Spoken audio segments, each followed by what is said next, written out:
यस sir spirit अब यो स्पिरिटले यसलाई चाहिँ पखालेर त्यति राख्ने सर यसरी राखिदिने है। अब यो गरेपछि तिमीले चलाउँदाखेरि यो चाहिँ स्टिललाई चाहिँ आफै भर्नु भएन हुन्छ हैन। अब तिमीले चाहिँ चलाएको सामान चाहिँ कन्टामिनेटेड हुँदैन, त्यो चाहिँ स्पिरिटले आफै हुन्छ। स्पिरिट कस्तो सुगन्ध आइरहेछ स्पिरिटको हेर सिम्पल तरिका हो। अब त्यो पछि चाहिँ तिमीले साँच्ची नै अपरेसन गर्नु पर्यो भने चाहिँ तिमीलाई विभिन्न खालको के अरे औषधिहरू चाहिन्छ। हेर है त, त्यो अपरेसन गरेको ठाउँमा नदुख्न चलाउनेको लागि दुखाइ कम गर्ने ग्रुपको औषधि हो। यसलाई चाहिँ एनेस्थेसिया ग्रुपको औषधि भनिन्छ है। एनेस्थेसिया ग्रुपको औषधि दुई खालको हुन्छ, एउटा चाहिँ पुरै शरीर लट्याउने, त्यसलाई जेनरल एनेस्थेसिया भनिन्छ हैन। कुनै चाहिँ एउटा भाग मात्रै लट्याउनु हुन्छ, त्यसलाई चाहिँ लोकल एनेस्थेसिया भनिन्छ। हामीले चाहिँ यो पशुलाई अपरेसन गर्ने भएकोले लोकल एनेस्थेसिया मात्रै चलाउँछौँ, जुन भाग काट्ने हो त्यो ठाउँमा लट्याउने हैन।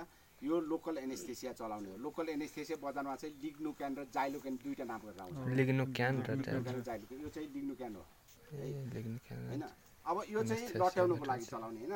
त्यसपछि चाहिँ तिमीले के अरे सिलाउनु पर्यो। यदि भित्र मासु सिलाउनु पर्यो भने चाहिँ मासु सिलाउनुको लागि चलाउने धागो चाहिँ क्याटगट हो है। यो चाहिँ मासुमा मिल्छ है। त्यसैले मासु सिलाउने धागो के हो भनेर सोध्यो भने चाहिँ क्याटगट हैन। यो पनि तिमीलाई चाहिन्छ। त्यसपछि चाहिँ अर्को के अरे छाला सिलाउने धागो हुन्छ है। छाला सिलाउनुको लागि चाहिँ यो चाहिँ नाइलन थ्रेड हो। नाइलन थ्रेड अर्को चाहिँ कालो खालको हुन्छ यस्तै, त्यो चाहिँ सिल्की थ्रेड भन्ने हुन्छ है। त्यो सिल्की थ्रेड र नाइलन थ्रेडले चाहिँ छाला सिलाउने हो हैन। अब छाला सिलाउनुको लागि मासु सिलाउनलाई चाहिँ अब यो खालको निडिल नभई हुँदैन हैन। अब कहिलेकाहीँ चाहिँ छाला सिलाउनु पर्यो भने चाहिँ यो निडिल चलाउनु अप्ठ्यारो भयो भने चाहिँ सिरिन निडिलको निडिल पनि युज गर्न सक्छौ हैन। त्यसपछि सिकाउला। अब यति गरिसकेपछि अनि अपरेसन स्टार्ट गर्नलाई तिमीलाई चाहिँ मैले अघि भने यो सबै सामान चाहिँ तिमीलाई जान्नको लागि हो है। त जेनरल 1 महिनादेखि 1.5 महिनाको बच्चालाई चाहिँ यो सबै सामान युज गर्यो भने त तिमीलाई 4-500 खर्च हुन्छ नि त। त्यसैले तिमीले चाहिँ एकदम थोरै के अरे सामानले के अरे सस्तो विधिले त्यसपछि चाहिँ अपरेसन गरेर तिमीले पैसा कमाउनुपर्छ। त्यसैले तिमीले चाहिँ यो सबै सामानलाई थन्क्याउ। तिमीलाई चाहिने दुईटा मात्रै सामान छ। यो हो के अरे एन्टिसेप्टिक। एन्टिसेप्टिक मध्ये पोभाडिन, टिन्चेराइडिन, स्पिड, बेटाडिन जे पनि चलाउन सक्छौ हैन। मैले यो स्पिड पनि चलाउन सक्छु, या पोभाडिन पनि चलाउन सक्छु, दुईटा मध्ये एउटा हैन। त्यसपछि तिमीले घाउ काटिसकेपछि यसलाई चाहिँ इमेक्स लगाइदिनु पर्छ हैन। अब मैले सिचुरिङ केही गर्दिनँ, तर सम्झ मैले गरेको आजको जुन केस छ त्यो 2 महिनाभन्दा तलको पाठापाठीलाई मात्रै। यदि तिमीले 4 महिना, 5 महिना, 2 वर्ष, 1 वर्षको पार्नु पर्यो भने चाहिँ यो सबै सामान युज गर्नुपर्छ। अब तिमीले कहाँबाट देख्छौ, मैले यहाँ गर्छु है। तिमीले उताबाट देख्नुपर्ने भएकोले यतातिर सी बन, अलिकति यताको सी अगाडि त यता यो बिचको छेउ छाडी जाउँ न अनि सी भयो नि हो। सी बनाऊ है पछाडी अलि पछाडी। अब मलाई एकजना भाइ चाहिँ हेल्प गर्न आऊ जामै। उतै बङ्गुल लिएर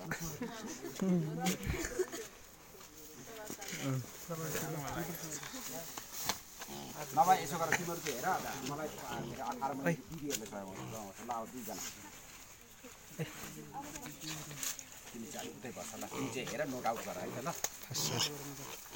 2 जना अब 2 जना मात्र यता माथबाट ल्याउनुपर्छ, किनभने उनीहरूलाई देखाउनु पऱ्यो। एकजनाले यो ह्यान्डल गर्नु अगाडि।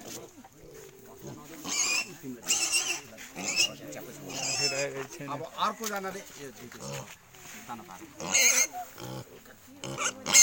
कहाँ बस्नु भने राम्रो हुन्छ। तिमीहरूले यतापट्टि बस्यो भने चाहिँ यतापट्टि अलिक यता जाऊ त। तिमीहरू म बहिनीले यता उभ्याउँछु, यहाँबाट देखाउँछु। तिमीहरू अलिक यता जाऊ त। तिमी चाहिँ यहाँ तिमी चाहिँ त्यो नछाड, तिमी चाहिँ यसरी समात्यो ल। तिमी चाहिँ अलिक यहाँ उभ्याउँछ ल। अब चाहिँ देख्छौ है, मलाई उल्टो भयो नि। तिमीहरू यतापट्टि आऊ, अलिकति भागिदिनुहोस् यता आउँछ। मलाई अप्ठ्यारो भयो। तिमी चाहिँ उता जाऊ त। अब तिमी माथिपट्टि आऊ। अब चाहिँ देख्नु होला। अब चाहिँ मलाई चाहियो यो समाउँदा यसरी है। अहिले भरे जति गर्छौ नि तिमीहरूले चाहिँ आफै यसरी नै गर्ने है। मैले जे गरिरहेको छु ल। अब यो 2 जनाले यसरी अँठ्यायो होइन। अब त्यसपछि मैले एकदम सिम्पल विधिबाट गर्छु यो हो कटन है यसरी हाँस्ने चुप प्र्याक्टिकलमा कहिले पनि हाँस्ने गिल्ला गर्नु तिमीले के थोक गर्नुपर्ने हुन्छ मैले सबभन्दा पहिले एन्टिसेप्टिक चलाएँ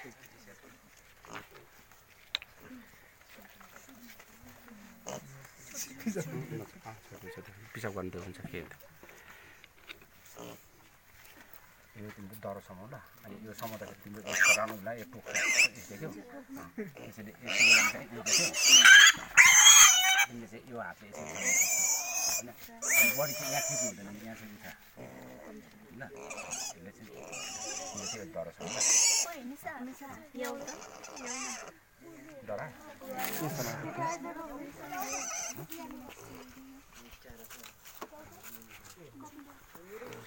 अब यो एन्टिसेप्टिक मैले यो भाग चाहिँ स्टिलाइज गरेँ हेर त होइन अब यति गरिसकेपछि मैले काट्ने भाग चाहिँ यही हो अहिले है अब यति गरिसकेपछि मलाई चाहियो के अरे बिपी ब्लेड अब सुन यो ह्यान्डल स्यान्डल तिमीहरूले चाहिँ उयो किनेर देखाउनु पर्यो भने मात्रै ह्यान्डल चाहिन्छ होइन अब जताततै फिल्डमा त यस्तो ह्यान्डल पाइरहन्छ त तैपनि अहिले सुरुमा चाहिँ सिक्नलाई सिक यो ह्यान्डललाई चाहिँ जोड्नु पर्यो भने चाहिँ यो जुन तलतिरपट्टिको भाग छ नि यसलाई छुनु हुँदैन है अब यसलाई चाहिँ गाँस्ने यहाँ हेर त यसको यो साइज मिलेको मिलेन त्यसपछि यसलाई चाहिँ यहाँ लगेर यसरी गाँसिन्छ हेर है यो चाहिँ ह्यान्डल गाँस्ने तरिका भयो होइन अब यो चाहिँ बिपी ब्लेड ह्यान्डल भयो विथ ह्यान्डल भयो होइन अब तिमीलाई चाहिँ गाउँमा त अब यस्तो नपाउनु सक्छ त्यसैले तिमीले आफै ह्यान्डल बनाउनु जान्नुपर्छ बिपी यो ब्लेड ब्लेड भयो अघि चाहिँ मैले यतापट्टिदेखि काटेर यो फेद निकालेको थिएँ होइन अब चाहिँ त्यता होइन यतापट्टिदेखि निकाल र यसलाई छुनु हुँदैन है र यसलाई चाहिँ यसरी बटाएर निस्क्यो होइन अब यसलाई यहाँ बटाएर यही ह्यान्डल भयो कि भएन बिपी आफै ब्लेड भयो नि होइन अब को खोजिराख्ने भयो होइन यसैले भयो यो चाहिँ टेक्निक हो है त अब तिमीले चिर्ने भाग भनेको चाहिँ यो दुईवटा टेस्टिज छ यो राइट हो होइन यो चाहिँ लेफ्ट हो होइन अब दुइटैलाई यहाँ बिचमा चेप्दाखेरि यसको ठिक्क सेन्टर छ कि छैन हेर त होइन होइन यो सेन्टरको भाग चाहिँ पत्ता लगाउनु पर्छ तिमीले चाहिँ कुन चाहिँ हो भनेर तिमीले यहाँ काट्यो भने बडी ब्लिडिङ हुन्छ है यहाँ काट्यो भने नि बडी ब्लिडिङ हुन्छ है त्यसैले सेन्टरमा यहाँ काट्नुपर्छ है त्यसको लागि के गर्ने भन्दा पहिले यसलाई निचोर्ने होइन अनि तिमीले चाहिँ अन्दाज गर म चाहिँ अब यहाँनिर काट्छु भनेर चाहिँ पहिले पत्ता लगाइराख्ने है त्यसपछि चाहिँ यो यतिकै काट्नु चाहिँ मिल्दैन पहिले एउटा टेस्टिज फ्यालिदिने अब अर्को टेस्टिज एउटा मात्रै लिने अब लिएपछि मैले अघि यो भाग काट्छु भनेर ठिक्क पारेको छु नि हेर त होइन अब यसरी चाहिँ यसलाई के अरे निचोरेपछि अनि यसलाई तरुसँग ल यसलाई चाहिँ बिस्तारै तरुसँग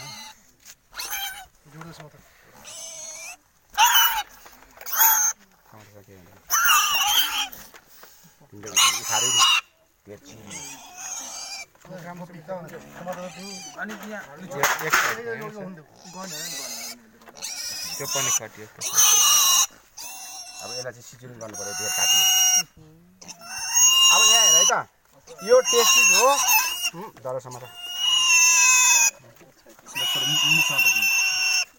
अब यो भागमा चाहिँ यो टेस्टिज हो है त्यसपछि यो भाग चाहिँ यो छ नि यो स्क्रोटम हो है यो स्क्रोटम चाहिँ फ्याँक्नुपर्छ अब यसरी यसलाई चाहिँ चुडाएर भित्र पठाए खिच न खिच तिमी चाहिँ फेरि छोडिदिँदैन नि यो तिम्रो हात यता ल्याऊ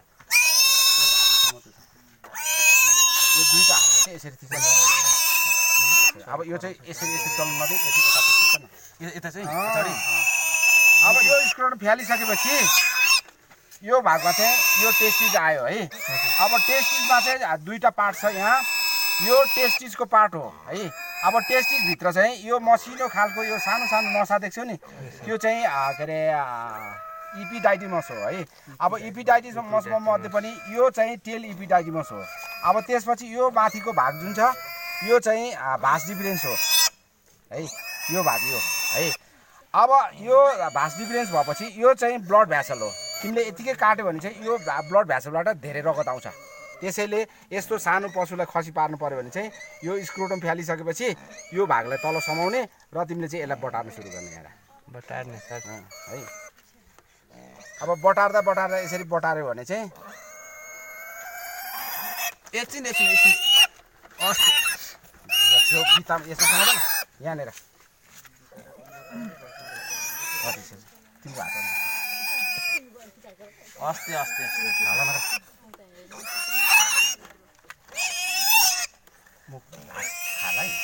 टोक्ला है टोक अब सक्यो तिम्रो आउने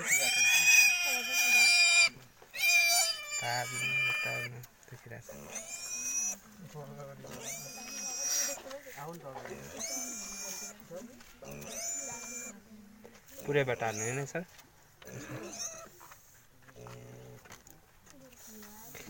अब यति भएपछि ब्लिडिङ कम हुन्छ है अब यसरी ब्लिडिङ बढी आयो भने तिम्रो उफारेर यत्रो धेरै चिरिएर यत्रो धेरै काट्दै मैले अर्को गर्छु यसलाई चाहिँ सिचिङ गर्नुपर्छ अहिले अब दोस्रोलाई चाहिँ फेरि यसलाई चाहिँ निचोर्ने है तिम्रो हात दुलो हो न तिम्रो औँला के अरे डङ्की नै पालेको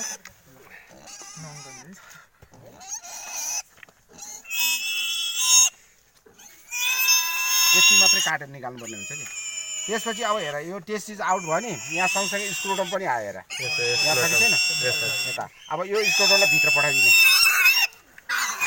कस्तो यार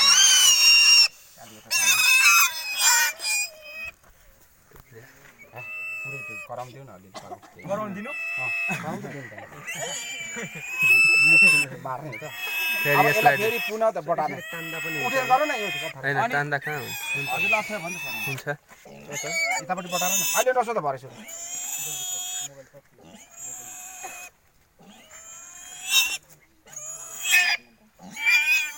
सक्ने लाग्ला है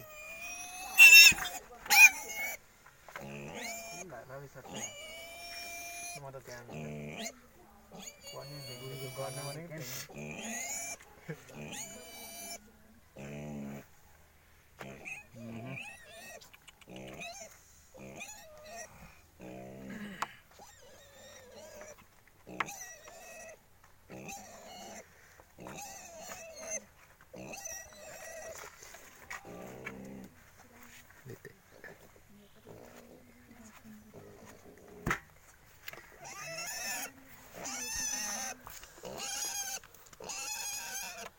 अब यो चाहिँ अघि उफ्रेर धेर काटियो कि त्यसैले यसलाई मैले एक टाका लगाउँछु नभए चाहिँ मैले यत्रो मात्रै काटेर निकाल्छु अहिले अर्कोमा देखाउँछु है त धेरैवटा छ त्यो मध्ये यसलाई चाहिँ सिचुरी गरिदिन्छु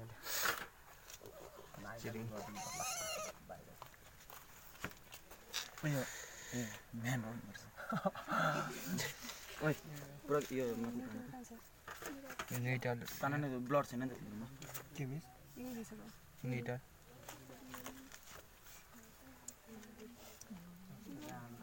उसको त केही छैन यहाँ कलेक्सन ब्लड लाग्यो रेकर्डिङ गर्दाखेरि तिमीहरू एकदम शान्त हुनुपर्छ मैले त्यही भनेको तिमीहरू हल्ला नगर भनेको हेर भरे सो त उत्तरपानीको फेसबुकको पेजमा पनि पोस्ट गरियो भने तिमीहरूको बिचमा यस सर आवाज आयो भने त्यो अलि नराम्रो हुन्छ प्रोफेसनली त्यो फिट हुँदैन मैले अघि नै भनेको यिनीहरू पनि हल्ला गरेँ अघि मैले भनेको थिएँ नि यो सिचिरी निटिलो है अब यो सिचिरी निटिलो चाहिँ मासु सिलाउनलाई मात्रै हो त्यसैले यसलाई चाहिँ मैले चलाइनँ सजिलो मलाई त्यो हुन्न त्यसैले मैले चाहिँ सिम्पल निटिल चलाएँ यो सिम्पल निटिल हो है अब सिम्पल निटिलले यो चाहिँ मैले एउटा मात्रै टाँका लगाउँछु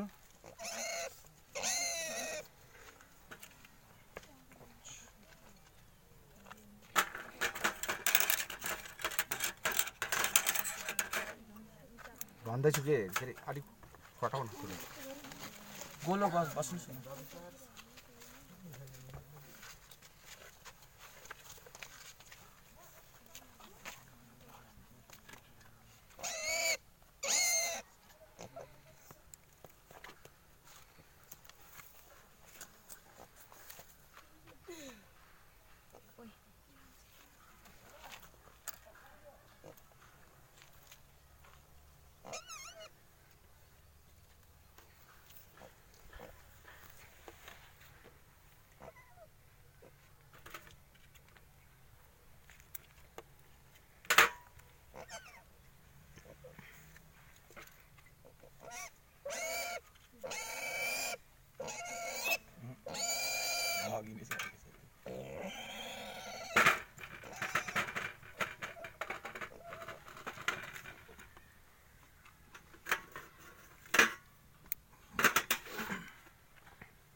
एन्टिसेप्टिक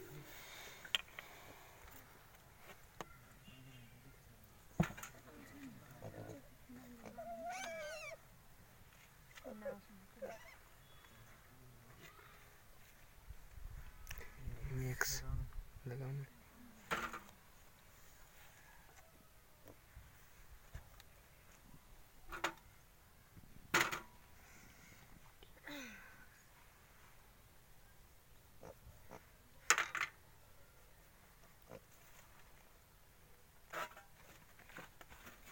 अब यति भयो सिद्धो यति भयो एकदम सिम्पल तरिका भएको भएन अझै यो यसको सिजनिङ गरेको छ अर्को चाहिँ सिजनिङ नगर्ने पनि हुन्छ अब आयो लास्टमा यो कहिलेकाहीँ चाहिँ 2 महिना भएपछि यहाँ चाहिँ यसको सिमेन्ट आइसकेको हुन्छ त्यसैले यो सिमेन्ट आउट गर्नुपर्छ 2 महिना